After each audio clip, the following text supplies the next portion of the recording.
नमस्कार। आप सुन रहे हैं द बॉलीवुड रेडियो और मैं हूं आपके साथ आकाश। दोस्तों, आज के इस पॉडकास्ट में बात सुपरस्टार राजेश खन्ना की और उस दौर में आपको लेकर चलेंगे जब राजेश खन्ना का जलवा अपने चरम पर था। साल 1970 खत्म होते होते इंडस्ट्री में राजेश खन्ना का कद और भी बढ़ गया था। एक के बाद एक हिट फिल्मों की बदौलत उन्होंने देश भर के सिनेमाघरों पर जैसे कब्जा कर लिया था। ज्यादातर थिएटरों में उनकी ही अलग अलग फिल्में चल रही थी, जिन्हें देखने के लिए उनके दीवाने फैंस लाइन लगाए हुए थे। ये राजेश खन्ना के करियर का शानदार साल था। कटी पतंग, द ट्रेन और आन मिलो सजना में भी दर्शकों ने उन्हें हाथों हाथ लिया और उनकी ये फिल्में कमर्शियली तो कामयाब थी ही, म्यूजिकल ब्लॉकबस्टर भी थी। कटी पतंग के साथ तो राजेश खन्ना, किशोर कुमार और आर.डी. बर्मन की जो बेमिसाल तिकड़ी थी वो पूरे फॉर्म में आ गई थी। फिल्म कटी पतंग में भी कहानी आशा पारेख के इर्द गिर्द ही घूमती है, फिल्म अगर आपने देखी हो। लेकिन राजेश खन्ना का जादू इस महिला प्रधान फिल्म में भी सिर चढ़कर बोला। कहानी महिला प्रधान है, आशा पारेख के इर्द गिर्द घूमती है, लेकिन राजेश खन्ना का जो जलवा है उसने इस फिल्म को एक अलग ही लेवल पर पहुंचा दिया। दर्शकों के ऊपर उनका सम्मोहन जैसे हर गुजरते दिन के साथ और बढ़ता जा रहा था और इसी दौर में उन्होंने निर्देशक ऋषिकेश मुखर्जी की एक फिल्म साइन की, आनंद। ऋषिकेश मुखर्जी ने उस जमाने के लिए कुछ मशहूर एक्टर्स से आनंद के लीड रोल के लिए बात की थी, लेकिन अंत में फैसला राजेश खन्ना के पक्ष में हुआ और अपने अनुशासन के लिए मशहूर ऋषिकेश दा आनंद की शूटिंग जल्द से जल्द पूरी करना चाहते थे। लेकिन राजेश खन्ना के पास तो स्क्रिप्ट पढ़ने तक का वक्त नहीं था। वो एक मशीन की तरह दिन रात काम में डूबे हुए थे और ज्यादा काम करने की वजह से वो बेचैन रहने लगे थे। अपने एक इंटरव्यू में बात के दिनों में बताते हैं कि ये बात कोई नहीं जानता, लेकिन आनंद की शूटिंग मेरे करियर के सबसे व्यस्त दौर में हुई थी। ज्यादा काम के दबाव से मैं बुरी तरह परेशान हो रहा था। लोगों को ये बताते बताते मेरा गला खराब हो चुका था कि मैं नई फिल्में साइन नहीं कर सकता, मगर किसी को परवाह नहीं थी, किसी ने मेरी नहीं सुनी। अब मेरे पास किलो के हिसाब से फिल्में तो थीं, मगर डेट्स नहीं थी। मुझ पर ज्यादा काम लेने, अव्यवस्थित और लालची होने तक के आरोप लगे, लेकिन मैं ऐसा था नहीं। मेरी परेशानी ये थी कि मुझे ना कहना नहीं आता था। जितने ज्यादा फैंस के खत मुझे मिलते, मैं और ज्यादा कंफ्यूज हो जाता। ये अजीब बात है, लेकिन एक एक्टर का असली संघर्ष उसकी कामयाबी के बाद शुरू होता है, क्योंकि उससे अपेक्षाएं बहुत बढ़ जाती हैं। ये वो दौर था जब राजेश खन्ना 30 साल के भी नहीं थे। सालों बाद एक इंटरव्यू में ये तमाम बातें काका ने कही और शायद इसी दबाव को कम करने के लिए राजेश खन्ना ने हर शाम दोस्तों के साथ महफिल जमानी शुरू कर दी। शराब की चुस्कियों के साथ दोस्तों से दिल की बातें दिन भर की थकान के बाद उन्हें अजीब सा आराम दे दी थी। और जैसे जैसे रात घिरती, शराब बहती जाती, बातों और कहकहों की आवाज ऊंची होती जाती। ये माहौल राजेश खन्ना को उनके थिएटर के दिनों की याद दिलाता था, जब सिगरेट के धुएं भरी शामों के बीच ऐसी महफिलों में नए आइडिया और कहानियों पर चर्चा होती थी। वो दोबारा वैसी ही महफिलें जमाना चाहते थे, इसलिए फिल्म इंडस्ट्री की जानी मानी हस्तियों को बुलाया जाता और शानदार खाना और शराब परोसी जाती। ये महफिलें उनकी आउटडोर शूटिंग के दौरान भी जारी रहती थीं। वो बेहद उदार और बड़े दिल वाले मेजबान के रूप में मशहूर थे। वरिष्ठ फिल्म पत्रकार भारती एस प्रधान बताती हैं कि उनका मेहमान होने का मतलब था कि आपको जो मिलेगा वो बेहतरीन होगा, लाजवाब होगा, सबसे उम्दा होगा।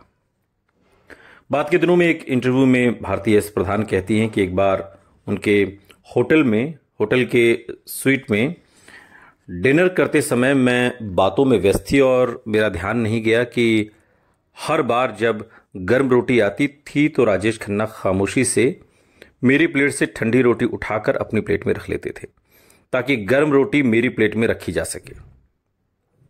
सच कहूं तो मैं और किसी सुपरस्टार या किसी छोटी मोटी हस्ती को भी नहीं जानती थी, जो राजेश खन्ना जैसा अद्भुत मेजबान हो।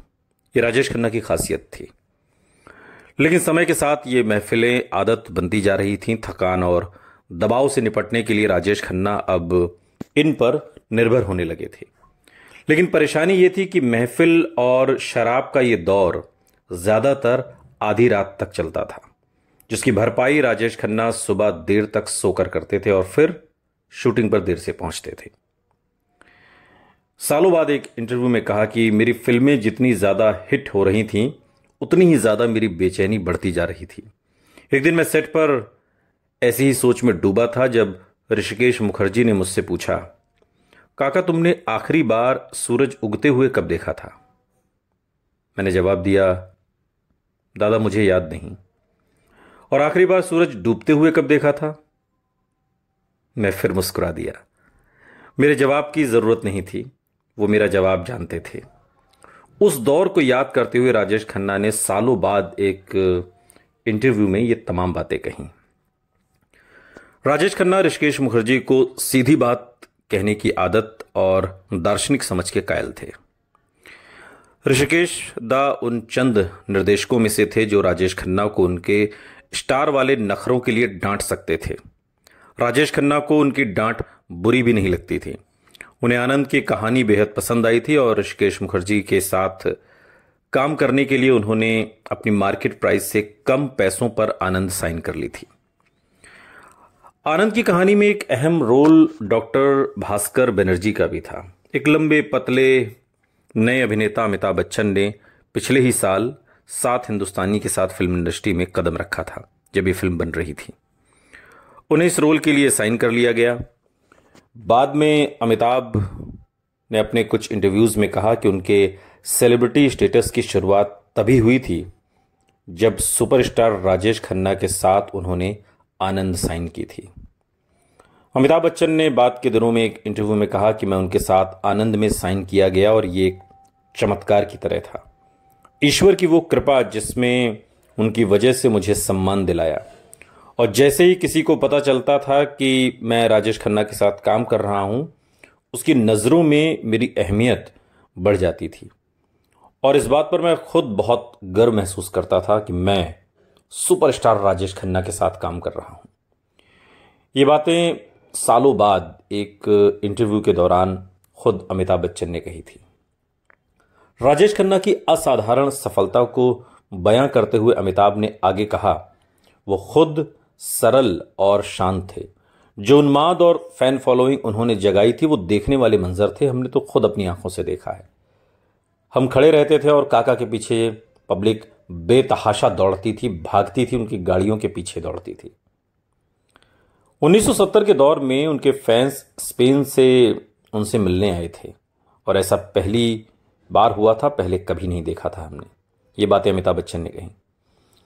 अपने ट्रेडमार्क राजेश खन्ना कुर्ता पैजामा में वो हमेशा किसी घरेलू लड़के जैसे दिखते थे, ऐसे लड़के कि हर लड़की जिसे अपनी मां से मिलवाना चाहे। लेकिन इन सबके बीच भी उनका अपना एक अलग आकर्षण था। उनकी आवाज में एक मखमली जादू था और उनकी आंखों में एक अजीब सी शरारत थी। आनंद की ज्यादातर शूटिंग बंबई के मोहन स्टूडियो में की गई। ऋषिकेश मुखर्जी ने तकरीबन 1 महीने में ही फिल्म की शूटिंग पूरी कर ली और आनंद में अहम किरदार निभाने वाले अभिनेता रमेश देव ने शूटिंग के पलों को याद करते हुए एक इंटरव्यू में कहा कि उस दौरान राजेश खन्ना अलग अलग फिल्मों की शूटिंग में इतने ज्यादा व्यस्त थे कि उन्हें पूरी तरह अंदाजा ही नहीं था कि आनंद के सेट्स पर हो क्या रहा है। रमेश की पत्नी सीमा देव का भी आनंद में एक खास रोल था। सीमा बताती हैं बाद के दिनों में एक इंटरव्यू में कि शूटिंग के दौरान राजेश खन्ना को गीत के बोल याद नहीं रहते थे, इसलिए एक प्रॉम्प्टर उन्हें बोल याद दिलाने के लिए बैठाया जाता था। वो हर लाइन को सुनते थे और फिर अपने होंठ हिला देते थे। इस बात पर यकीन करना वाकई मुश्किल है कि किस तरह वो दिन रात काम करते हुए एक शूटिंग से दूसरी शूटिंग, दूसरी शूटिंग से तीसरी शूटिंग, भागते भागते अपनी सबसे यादगार फिल्म, अपना सबसे यादगार किरदार आनंद में जान फूंक रहे थे। सेट्स पर राजेश खन्ना के देर से आने की आदत को याद करते हुए रमेश देव इस इंटरव्यू में बताते हैं कि आनंद की शूटिंग पर जब वो देर से आते थे तो ऋषिकेश मुखर्जी ऋषिदा बहुत गुस्सा होते थे, लेकिन ऋषिदा कहते थे कि पहले राजेश खन्ना को उसका सीन करने दो, फिर गुस्सा करेंगे, वरना सीन खराब हो सकता है। और राजेश खन्ना सीन को इतनी अच्छी तरह से निभा जाते थे कि सीन के बाद ऋषिदा उनसे कहते थे कि तुमने इतना अच्छा काम किया कि काका तुम्हारे 100 गुना माफ। 1970 के अंत तक राजेश खन्ना का रुतबा और भी विशाल हो गया था, और कहा जाता है कि इस दौर में धर्मेंद्र ही ऐसे स्टार थे जो राजेश खन्ना के स्टारडम की आंधी से हिले नहीं थे। उनके अलावा फिल्म इंडस्ट्री में कई साल से जमे जमाए राजेंद्र कुमार, शम्मी कपूर, मनोज कुमार जैसे स्टार अचानक से ढलान पर आ गए। दिलीप कुमार, देवानंद, राज कपूर के तिकड़ी का जादू हालांकि अब भी बरकरार था, और कई सालों से इन्हें देखते आ रहे वफादार फैंस ने इनका साथ भी छोड़ा नहीं था। लेकिन ये भी फिलहाल चुनिंदा फिल्में ही कर रहे थे। संगीतकार आर डी बर्मन की जीवनी, R D Burman the man the music के लेखक अनिरुद्ध भट्टाचार्य और बालाजी विट्ठल बताते हैं कि राजेश खन्ना के एक स्टाइल चल निकला था। वो बड़ी समझदारी से उसी फॉर्मूले पर चलते रहे। उन्हें इस बात से भी भरपूर मदद मिली कि वो हिंदी फिल्मों के बेहतरीन टैलेंटेड जो मास्टर लोग हैं उनके साथ काम कर रहे थे, चाहे वो ऋषिकेश मुखर्जी हों, राज खोसला हों, शक्ति सामंता हों, या फिर सलीम जावेद और गुलजार जैसे लेखक, या फिर वो संगीतकार जो उस दौर में अपने सृजनात्मकता की चोटी पर थे। सही मायनों में जिस दौर में राजेश खन्ना टॉप पर रहे, उनकी फिल्मों की सबसे बड़ी खासियत उनका उत्कृष्ट संगीत था, म्यूजिक। हिंदी सिनेमा के कुछ सबसे ज्यादा यादगार गीत राजेश खन्ना पर ही फिल्माए गए, और ये सभी गीत उसी दौर के हैं जिसकी शुरुआत आराधना से होती है। राजेश खन्ना के साथ उस दौर की कुछ फिल्मों में काम करने वाले लेखक गीतकार जावेद अख्तर अपने एक इंटरव्यू में बताते हैं कि 1969 से लेकर 72-73 तक रेस में सिर्फ एक घोड़ा दौड़ रहा था, और उसका नाम है राजेश खन्ना। उस दौर में जावेद अख्तर के जोड़ीदार रहे लेखक सलीम खान बाद के दिनों में राजेश खन्ना की अद्भुत सफलता के बड़े दिलचस्प अंदाज में बताते हैं। वो कहते हैं कि वो आज तक का सबसे बड़ा स्टार था। सलमान खान, शाहरुख खान और भी बहुत स्टार्स आए, लेकिन उसका कोई फेज था, और उसका जो फेज था वो था 1969 से 72-73 तक, जिसने उस ऊंचाई को छुआ वहां तक कोई पहुंचा नहीं। मिसाल के तौर पर नदी में पानी का उफान नापने का जो खंबा लगा होता है, जो बताता है कि यहां तक पानी आया था उफान के वक्त, यानी पानी का जो सबसे ज्यादा ओवरफ्लो हुआ था वो कहां तक गया था, वो निशान एक स्केल बन जाता है। तो राजेश खन्ना जिस ऊंचाई तक पहुंचा, उस निशान तक कोई पहुंच ही नहीं सका आज तक। हिंदी सिनेमा में इतने कम समय में राजेश खन्ना को मिली ये सफलता इतनी अविश्वसनीय और चमत्कारिक थी कि उनकी तूफानी कामयाबी के लिए एक नए लफ्ज का इस्तेमाल किया जाने लगा था, द फिनोमेना, राजेश खन्ना के लिए। राजेश खन्ना यूं ही सुपरस्टार नहीं बने थे, राजेश खन्ना सुपरस्टार पैदा हुए थे, इंडस्ट्री के सुपरस्टार।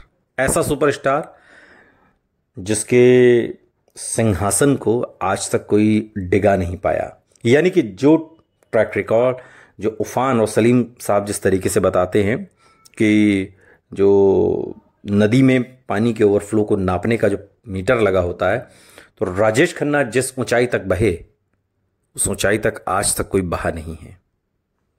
सुनते रहिए द बॉलीवुड रेडियो, सुनता है सारा इंडिया।